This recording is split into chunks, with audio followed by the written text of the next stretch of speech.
I've been listening to some Italian songs.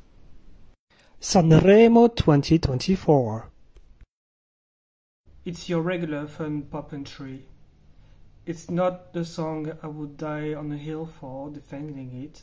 Still, it's very effective and it's very entertaining. I really like it. I find this one very pleasant.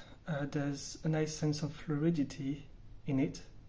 It flows very nicely and it makes it easy to transport you in a very straightforward manner.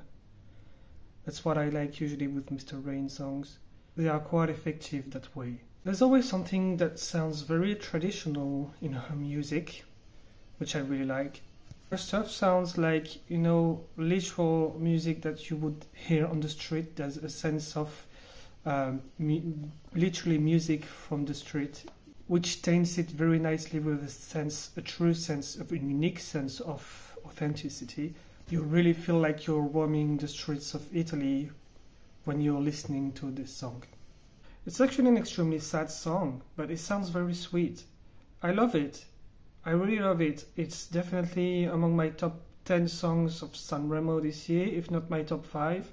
It really sounds close to something I would listen to on a daily basis, like what I usually listen to.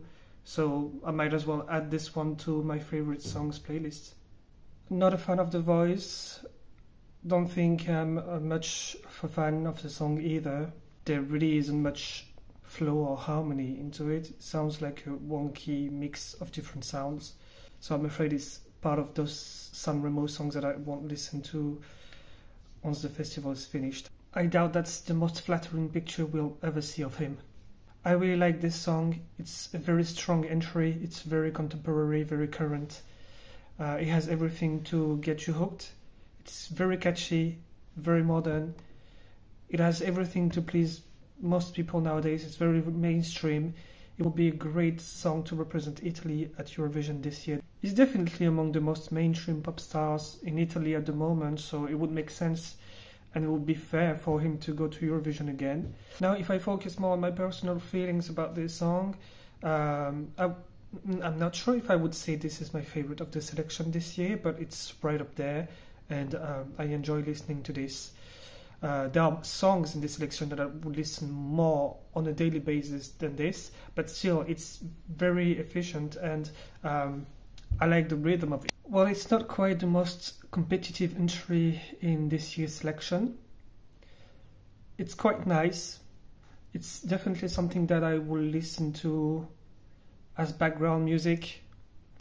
I wouldn't mind putting it on several different occasions.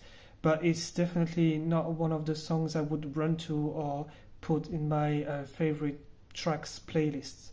When you tell me Sanremo, this song is exactly the kind of music I think about.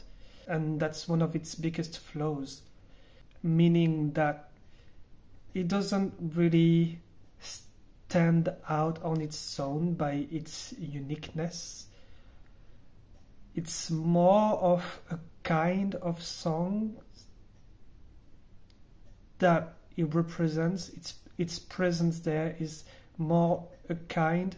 It's literally, well, to say it simply, it sounds like a cliche of the Italian songs that you would expect to have in Sanremo. That said, it's not a bad song at all.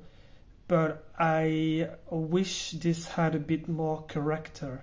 It's very contemporary, very catchy, very effective. It's quite a bop actually. It's definitely among the most remarkable songs this year for its freshness. Alessandra's song is along the lines of what I said for Manini's song. It's definitely the type of songs that will come to your mind when you are being told Sanremo. That said, it has definitely more character and uniqueness to it, especially by the singer's voice. She's got quite an unforgettable and recognizable voice, and this adds a depth to this song that your regular Sanremo song wouldn't have. She clearly is able to convey the emotions as well, which is great. So yeah, this is worth giving a listen. When you really like classic regular Italian pop music, then it definitely is a go-to song.